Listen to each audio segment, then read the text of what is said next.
children using scooters to commit crimes not only carry guns, but some have shown a willingness to shoot. It's happening in Atlanta. We have obtained video of one violent encounter as a construction worker tries to prevent a car break-in. Fox 5's Morris Diggs has the exclusive story. On Wednesday, we told you about a group using these scooters operating in the nighttime hours. Late at night, children as young as 12. Now we're hearing that also there's another group that is striking in the daylight hours. This happened in the middle of the day. Kids firing their weapons startled the Grant Park community, says their city councilman. Were riding around, casing out the neighborhood on scooters, and they were caught basically by a group of contractors as they were committing a larceny in their vehicle. When the workers came to confront the teens, they in tails started shooting at the contractors. No one was hit, thankfully, but police and neighbors need to be aware of what's in some of those backpacks that are visible by day, but harder to see at night when some of the children as young as 12 have been out and committing crimes, some of those crimes by force. Some are just knuckleheads. Some have even done some attempted robberies or robberies. Jason Winston represents the Grant Park community and surrounding neighborhoods. His district encompasses 2 police zones that are dealing with scooter criminals. I heard from both Zone 6 and Zone 3 majors that some of the kids are actually going on the devices. They're paying with apps such as Cash App that don't require them to be able to verify their age. So that's how they're circumventing the age verification process. And so I just want to make sure we strengthen that. Atlanta police tell Fox 5 they have made some arrests of 15 and 16-year-olds on car break-in counts. The councilman has drafted some new legislation on the scooters. Anyone under the age of 16 would not be able to rent one of the devices unless they were under parental guidance at the time. Councilman Winston says if successful, his legislation would mirror what's already in the books at the state level. From Northeast Atlanta, I'm Morris Diggs, Fox 5 News. What your data shows is most of the carjackings are committed by juvenile offenders. In case after case, we've seen how juveniles have been fueling the city's spike in carjackings. In our series Wrong Turn, we even heard one juvenile offender explain how impulse and peer pressure are driving kids to participate. Now, investigative reporter Mike Pearlstein has compiled the hard statistics to back up those assumptions, along with where carjackers are most likely to strike. We've seen the alarming videos. We've heard from frustrated victims. Now, through NOPD carjacking data compiled through a public records request, we have a much clearer picture of who's stealing the cars and where. The statistics for 2021, a record for carjackings, show that juvenile suspects arrested outnumber adults by more than 2 to 1. The East was hit 74 times last year, and at the other end of the spectrum, the fewest, 8, happened in Algiers. The age of the offenders leads Suno criminologist John Penny to believe that the solution has to include families as much as it does the criminal justice system. It just begs us to look at what is going on in the family structure that we have in the city. I want to give all the praises and the honor to Yahweh, Bahashem, Yahweh Shai, Bahashem, Rucha HaQuadash, and double honors to the elder apostles and the elders of Great Millstone. Also a sincere shalom to you other brethren, you followers of the truth, even you few sisters, and shalom to the elect. Anyway, I want to go in this video here that I came across that popped up. It talks about, it's going into the teens on scooters, the teens, and when they say teens, they're talking about the so-called blacks, Native Americans, and even the ones who may look like other nations, but they're Israelites. But predominantly, the Judite-looking Israelites are the ones that's targeted as being the teens of destruction, which they are. But where does it come from, right? I mean, this is all the Lord's show. The Lord set it all up, and he said it was going to happen. But it's also designed for a bigger purpose and a bigger plan. I did look at when this, I don't know who he was, some former counselor or whatever, and he was saying that they're trying to change laws to regulate the scooters to certain ages. But like that's ever worked, you know? It's not hard for them to, the teenagers at 15, 16 years old to rent it out and give it to the younger men, or younger boys, whatever you want to call them. They're of age in the scriptures, but in the mentality, they're not of age. I mean, these are the same children who is not allowed to vote, which is a good thing, but they're not allowed to buy wine. They're not allowed to buy a drink, right? Because of their age. They don't want them having sex because of their age, right? But if they commit a criminal offense, then they'll be charged as an adult, okay? They're not allowed to vote. They're not allowed to do anything, but they can drink. They can change their identity, if you know what I'm talking about. So we can see the corruption in the system. And my question is, where are the mothers and all that? They're talking about the parenting. The majority of these young men, they don't have any parents, right? And mainly the fathers. And we're not going to go too far in that because the fathers today aren't fathers anyway, and they don't know the truth, right? So if they knew the truth, then they wouldn't be in this predicament. And this is what I want to go into spiritually, because it's because of the truth that the young men that are in the truth today, has a chance of salvation, right? They have a chance of salvation. They want to try to do it their way and try to help fix the corruption, but all that's going to happen is these young men are going to go to prison, and they're going to be cheap labor in the prison system, right? They make more money off you in there than you on the street. And where is all these young men getting these guns from? So there's a whole lot of questions and different dynamics of where this situation go, right?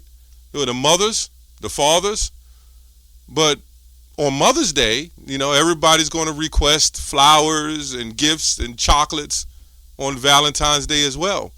But you don't see, mothers on the average, I'm not saying some, but the majority of the mothers of these children aren't there. But there's a reason why this is happening. Number one, it's a curse. But let's go to Proverbs 29:15. I remember back in the 70s, I was very young, right? And I remember they passed a law, because I was in foster care at that time, that you were not allowed to discipline your child. They call it corporal punishment, that you were not allowed to beat your child. So my foster parents said, hey, if I can't discipline children, then I don't need to do this anymore. So a lot of children got left out there, and mainly these young men left out there. Then they passed a law, I think in the 80s or 90s, I'm not sure, that no parent can discipline their child, right? And we see that whatever you're doing is not working, right? And now they're trying to give them some form of counseling to see if that helps. Anyway, Proverbs 29:15, it says, the rod and reproof give wisdom, but a child left to himself bringeth his mother to shame, right? So when you see these little jakes out there and having this kind of behavior, that's the shame on the mother, right? Because why? The mother nurtures them from infancy. And if you don't give the authority to the father as a young man to let him raise these children, or if he's not willing to do so, that doesn't give you an excuse as a mother not to be the best parent possible to make sure your sons don't fall through the cracks of the system. And that's what you see happening. Their careers, these Eves, their mothers' careers seems to be, way more important than the situation or upbringing of the children, right? Because that's what it seems to be. Okay, let's go to Exodus. It's Exodus 22:21. Thou shalt neither vex a stranger nor oppress him, for ye were strangers in the land of Egypt, which proves that the Israelites were strangers, right? That's another cut. It also says, ye shall not afflict any widow or fatherless child, right? Going into basically us Israelites at this point. You afflicted us, you know? And then you got the Eves who has been mind screwed into careers, into everything else except family responsibility. And then you gave them the ability to run the homes themselves, right? You took the strength of men away. This was all through systematic psychological coercion, if you want to call it that, you know? So over a period of time, you through the medium, which is the media, you promote certain things. You can look on today on the news. I mean, on the commercials. It's nothing but Eve, man. You know, with their skincare products and everything else, and their careers. When you look at breast cancer awareness and health and help and everything, it's all about the Queen of Heaven. And this is the example of what the Queen of Heaven has produced. Okay? So you Jakes, and I'm talking about the ones that's not in the truth, and you always upholding Eve, then why don't you run in and step in and take care of her children then? See, you ain't going to do that either.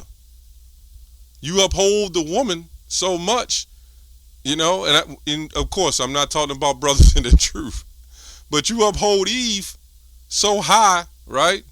Then why ain't you standing up being that role model? You know why you can't? Because Eve is not going to allow you to do that, because Eve knows she's in power and she could control the narrative, right? She could control everything that comes with it. You ain't got nothing coming, man. Exodus 30, Ecclesiastes, Sirach 30:8. A horse not broken becometh headstrong, and a child left to himself become willful. And you know, all this is all geared around, they talking about needing to identify with the ones on the scooter. They need to identify their age and all that.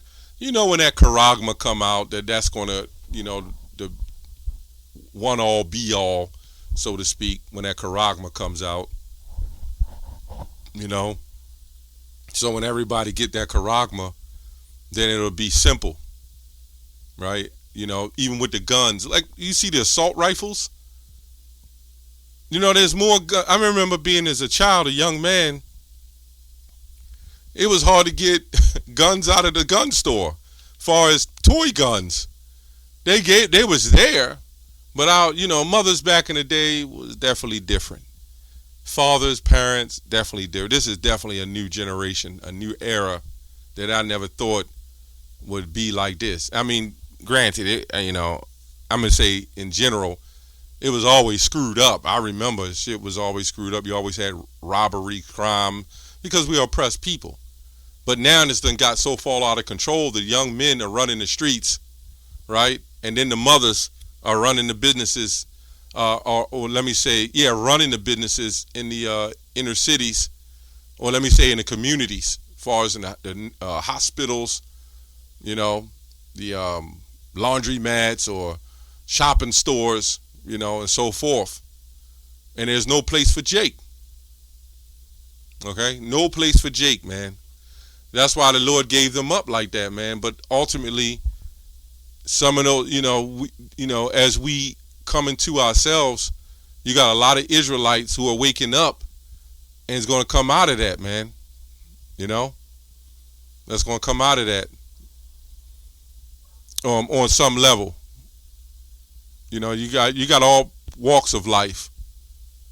You know, me personally, I don't believe the Lord dealing with any grimy Jake. You know, the elect may be into some of that, but ultimately going to come out of it, man. You know, Titus 2:6, young men likewise exhort to be sober-minded, right? And it, you know, when the scripture says, let the elders rule well and be counted worthy double honors, all the way down when you keep reading, it says the elders treat young men as in brethren and raising them right. And that's why, you know, young men, when they come into the truth, right, they're being raised correctly. You know, scriptures talk about all that. You know, you read Timothy 3, perilous times, you know, going into dangerous times, man. These children riding down the street on scooters, man, with guns, right? And there's no outcry for the parenting, you know, or this kind of behavior. This is crazy, man. But it's all Jake, as you see. No doubt that Edo does it on high levels of crime, but it's all Jake. Riding down the street, carjacking, using scooters to commit more felonies and crimes. They're already destroyed. They're going to get a record. They're going to grow up. They're not going to, you know, as they grow up, they're not going to be able to get jobs because they're records. And they're going to go right back to doing what they're doing. And then they're going to become older and keep doing it. And then they're going to wind up in jail. They're going to be in prison. So as they see these crimes committing, they telling themselves, okay, time to build more prisons, you know? Anyway, I just thought this was an interesting topic. I don't want to go on and on about it. But this is also a form of dangerous Christianity. I guarantee you all their mothers, they all believe in Jesus Christ. That's all I have on that. Shalom.